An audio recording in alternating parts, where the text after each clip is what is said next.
Actually, she's young. She's a but- young yeah, old she's- friend. yeah. Thank you. You know, I didn't mean as the word meaning old. She's a dear but friend. She's a dear friend. We've had her on a number of times.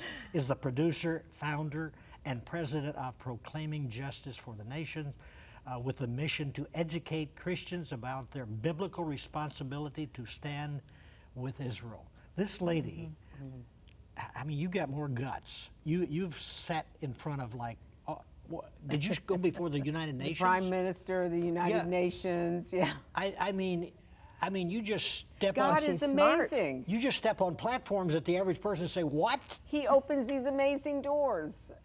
Yeah. It- I couldn't do it without him. So And look at this. I don't know if Well, you you're a get it. go-getter. Brooke, where can I hold this? Right there. Look at this.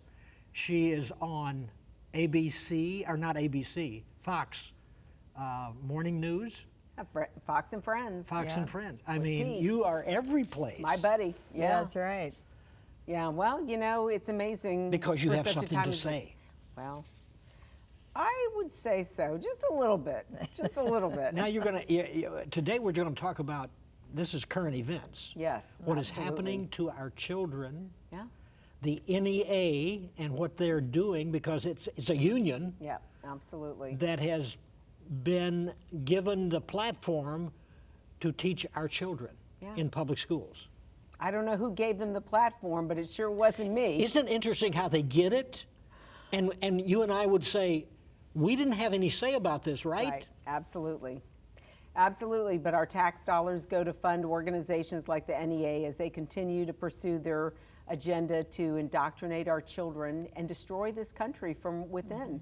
They just this past summer, they or last fall, they had a conference where they put up an agenda item to bring in the boycott, divestment, and sanctions movement against Israel.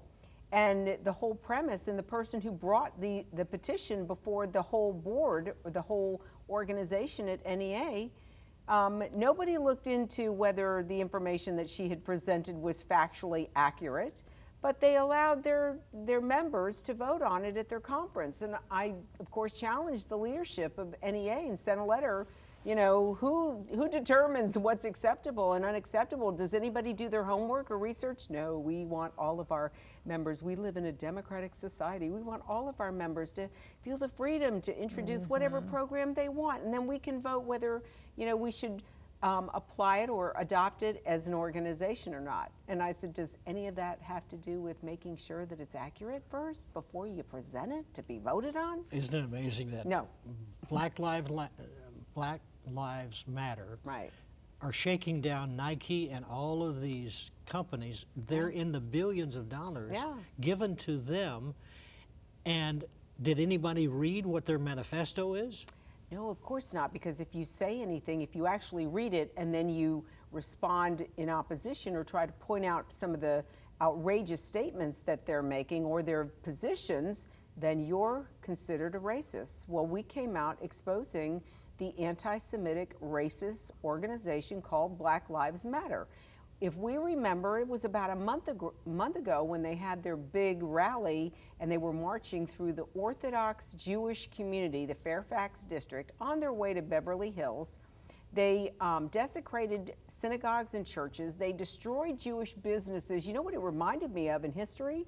Kristallnacht, the night of broken glass in Germany. Yes. When Hitler allowed his henchmen to go through the streets of Germany, destroy, break the glass of Jewish storefronts.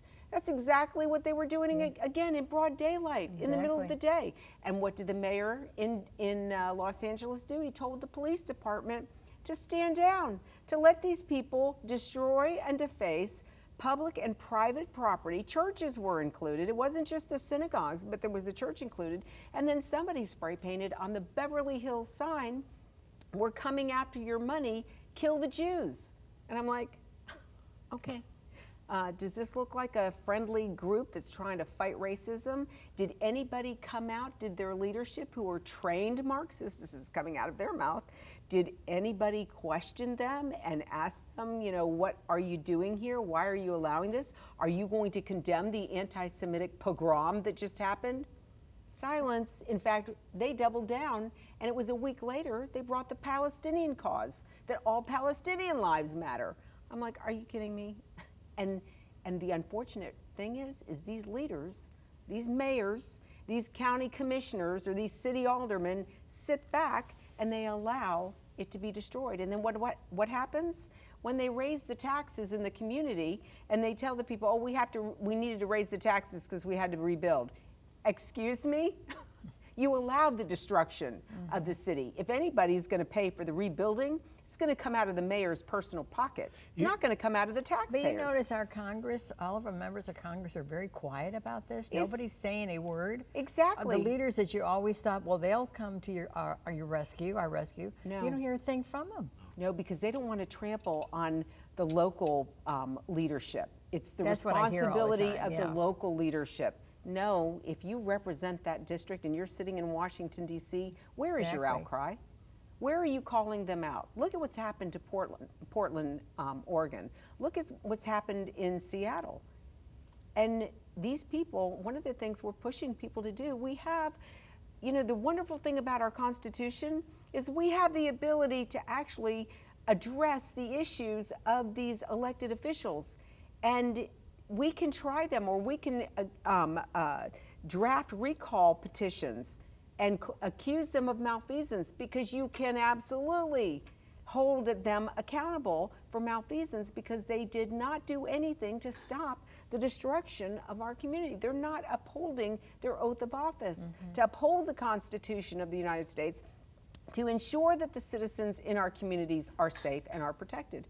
It's not happening. But what we the people can do, because again, the Constitution enables us to be able to seek redress, and we can petition. We can either recall in our local communities, recall the mayor, recall the county commissioners, the city aldermen, get rid of them because they're not doing their job. All you have to do is get petitions. You have to have a certain number of petitions. But Laurie, we would have to have a whole group of people like you and many Well. more and men, because people, I mean, I have watched all of this happen, and all of a sudden it dawned on me one day, how everybody's saying they're going to take your Second Amendment, and you better vote this guy in or whatever.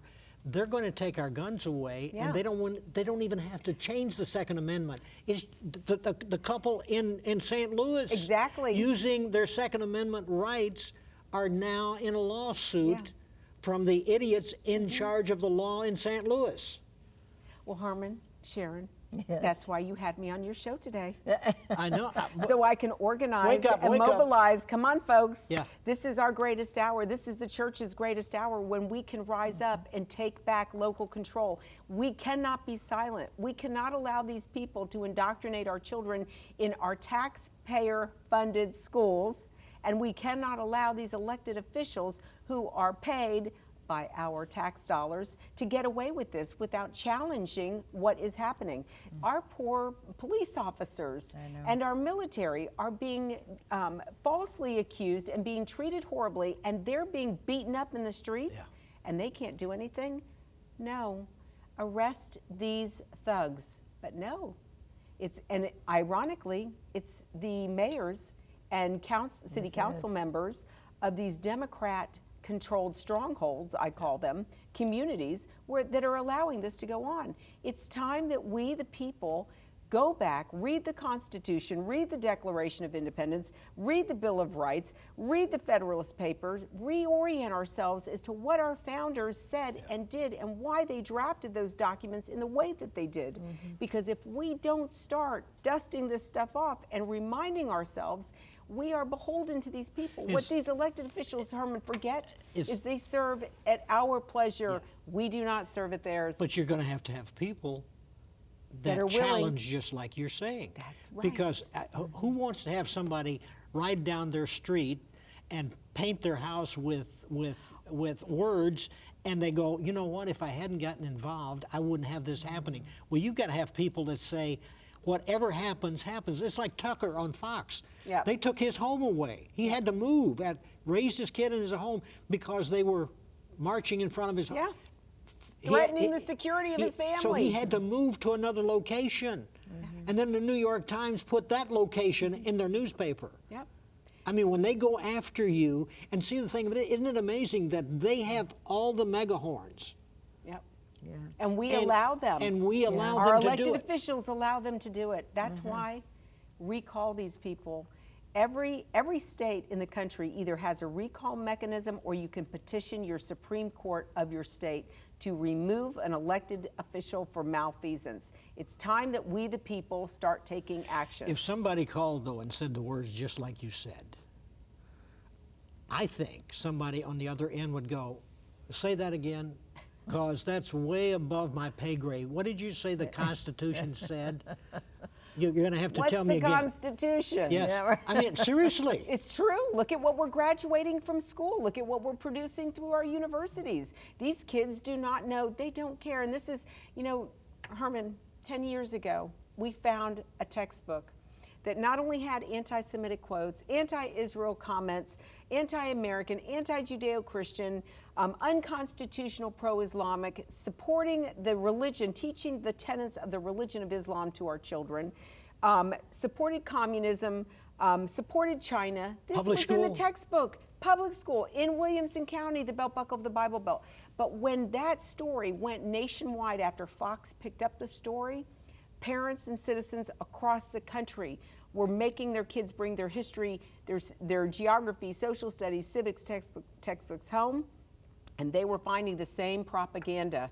And I said then, this is not just one county's problem. This is nationwide. This came in through Absolutely. Obama. It came in through the UN Globalization of Education Initiative, and now they are indoctrinating our children. Our children do not know that we live in a constitutional republic and what that republic affords them. We as Americans don't know, because I believe that the last generation that was actually educated accurately about the history of our country was 1980. In our research, that's when we started to see, remember, this is right after Jimmy Carter. This is right after he brought in the Department of Education on the federal level, which we had never had before because the states controlled their education system on the local level. People, it was community led, but not so much now. Now, after, since 1982, when we started seeing the textbooks start changing anti-American sentiment, now our kids don't even know what our freedoms are. You point out in your literature, California, what they do with our children in their schools would be this. I mean, it would probably be the same as China. It absolutely is. In fact, we are seeing now the 1619 Project, which is more propaganda about, and this is basically curriculum that they think we should incorporate into our civics Explain program. what that is, the 1619. So 1619 Project was when slaves came to the United States, to Jamestown. And these people that are pushing the 1619 Project, and this was published by the New York Times, Yes. real credible news Yeah. publication. Oh, yeah. Always true. They published this. Well, there were several historians who came out I think it was last week, challenging the New York Times and saying this is inaccurate. The information in here is not historically accurate.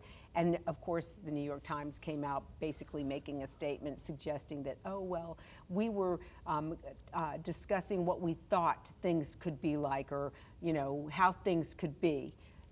No, so now they have to go back and they have to clean up their act. They're not going to clean it all up. Oprah Winfrey has talked about doing a film, a program about That's the right. 1619 She's Project. out there right now More talking. propaganda. While she goes back to her $45 million home. And yes, and Yeah. she's saying that that all whites have to admit that they're guilty of racism. Yeah. Excuse me? I don't know She's what a two-time America billionaire. you grew up. Yeah, I don't know what America you grew up in. You obviously Yeah. benefited from our capitalist society. Wonder where you're spreading your wealth. Oh my goodness.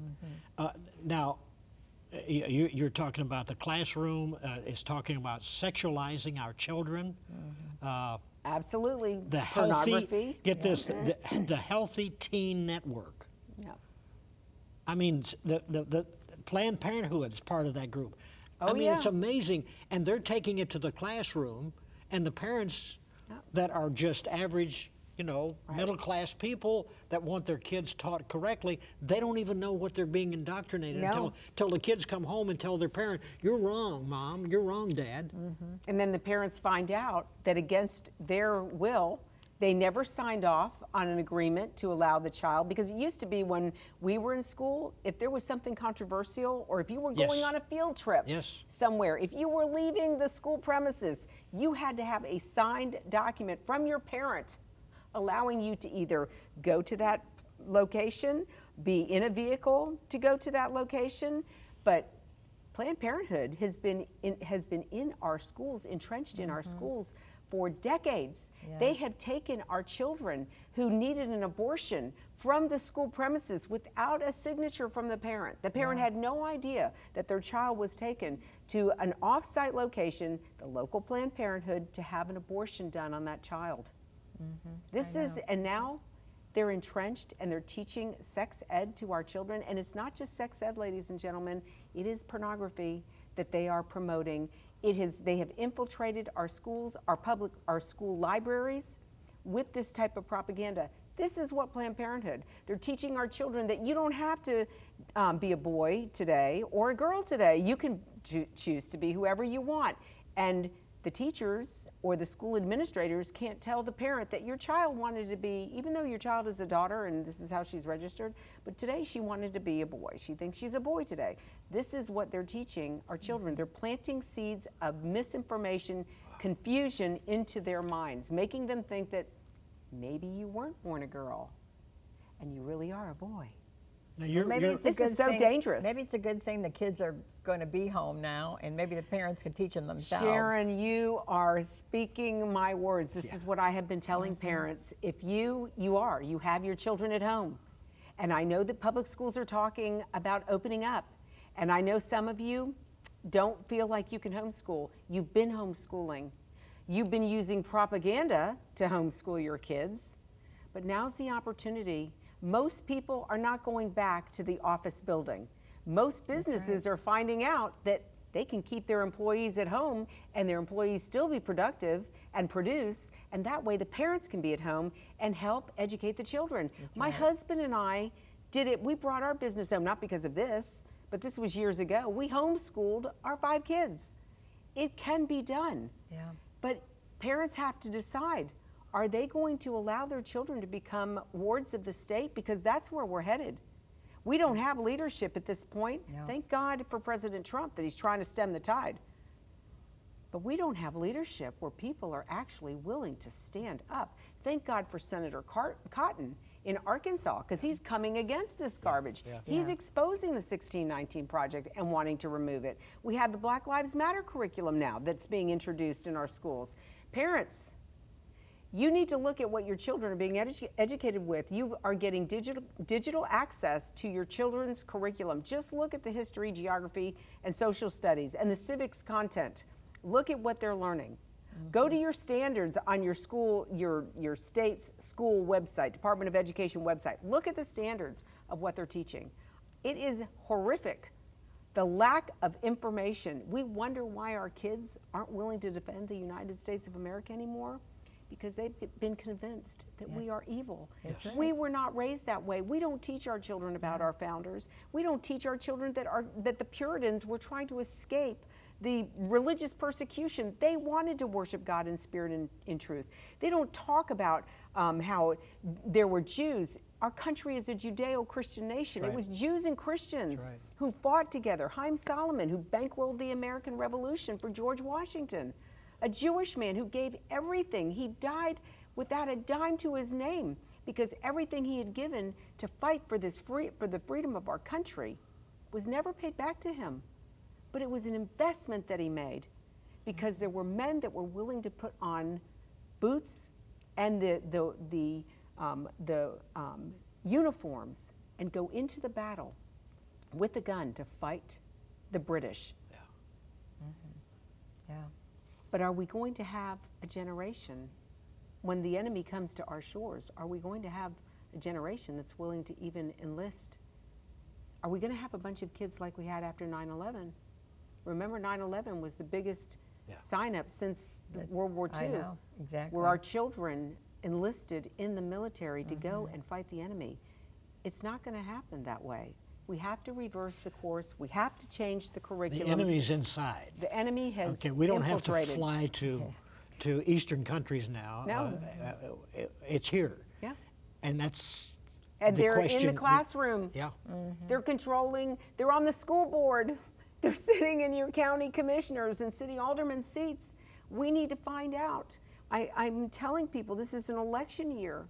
You need to overthrow your school board. You need to ask your school board member, and if you don't know them, you need to call and find out. Look on your voter registration card. Find out what district you live in. Call that school board member and say, what do you think about the 1619 project or the BLM curriculum? If they answer and say, oh yes, we're going to adopt it, we think it's very important right now, you need to say, your days are numbered and you need to work to unseat them. That is what we, the people, have to start doing. That our founders, I believe, were anointed by Almighty God to draft those documents the way they did, knowing that one day we would face this crisis. And unless we execute our freedoms, we don't even teach our kids about having a militia and why a militia was formed in each of the states.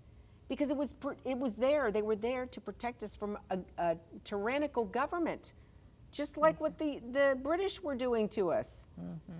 No representation. Well, they're not representing us anymore. Exactly right. Yeah. Everything's changed. We have our work cut out for us, and you can go to pjtn.org to enlist. Right there on the screen. I'm Right on the screen. looking. Perfect. But you said that they were actually having cross-dressed individuals, cross-dressers, Yeah. talk to kindergarten kids. Yeah, absolutely. Story time. That's We're right. going to have That's what story it's called, time, story and we're going to time. read a story about, what was it, Heather Has Two Mommies, or whatever it is that they're promoting. This is going to unravel our society because this is not what this country was founded upon. But see, the thing is, how would a parent even know that was taking place? Well, the In other parents brought the kids. Well, I know The parents were sitting there with them. They were in kindergarten alone, and they usually go home, right? Yeah. And Yeah. that's what the teachers have put together. Right. So the parents a lot of times do not know that this is going on. Well, just like you said, they don't know what's in the textbooks. No, just like this one parent in Williamson County 10 years ago who said to me, you'll never believe what we're teaching in our schools, our public schools in the belt buckle of the Bible Belt. We think because we're in a Christian community, no, they've infiltrated our school board. They're running for our school board, those seats, and for the county commissioners and the city aldermen, because they are trying to take over. And remember, if you are in a community where your law enforcement were told to stand down, just like what happened in Los Angeles and Portland and Seattle, those mayors, and if it was the governor, it's the governor that needs to be recalled. He needs to be removed. We can't take this. And I'm over listening to politicians say, oh no, you don't understand. I didn't realize that was what was going on. I had no idea. Well, you know what? The fact that you weren't educated and you weren't informed tells me you're not willing to do your job. You need to go. It's money, it's power. Election year, it is an election year. And all I can say is, ladies and gentlemen, you need to know who is running and who you're going to be voting for. And all you have to do is ask them, what do you think about what's happening in our communities where we're seeing these cities being torched? How do you feel about that? Do you agree with that? What would you do to handle that situation? What about the classrooms? Do you know that this type of curriculum, 1619, is being taught to our children? How do you feel about that? If they answer wrong, that should indicate who your vote is going to go for. Right. I can't, as a nonprofit, the head of a nonprofit organization, tell people who to vote for. You can do your homework, and you'll know who. That is the most important thing, what Absolutely. you just said. You have to know who you're voting for. Right. And so many times, I mean. Can I tell you though that when you get your little list, they don't tell you how they believe No. or anything on there. No. So what we have to do, and I'm going through this with kids right now because we've got early voting right now in Florida. And so we're going through each of the candidates who are running. We're doing research on the internet to see what their positions are. And do they apply to what our positions are? Do they match what we believe? And if they don't, then we need to also pick up the phone and ask them for clarification, see where they stand. That way, we as educated people, and there's no reason why we can't do this, because we have access to the internet, and everything, all the information is on the internet. it is. People will find the information and they can make their educated decision, but you've got to know who you're going to be voting for. Isn't it amazing we're in this situation that we're in right now? Yeah. And we've got more information at our fingertips than Yeah. we've ever had for the last 50 years. There's two scriptures that come to mind when you talk about that.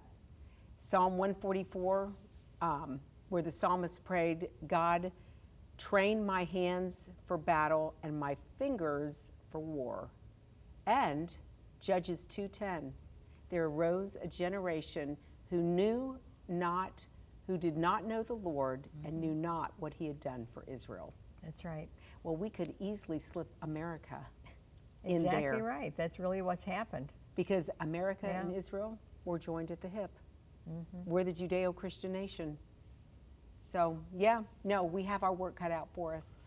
And it's Go- critically important Yeah. that we be engaged, we be educated and engaged in this battle. It's time to take back local control of our communities. Your information, go to that website. I mean, the stuff that I read is just, I didn't know it myself. Yeah, And a lot I of read great a lot. information there, a lot of Yes. research.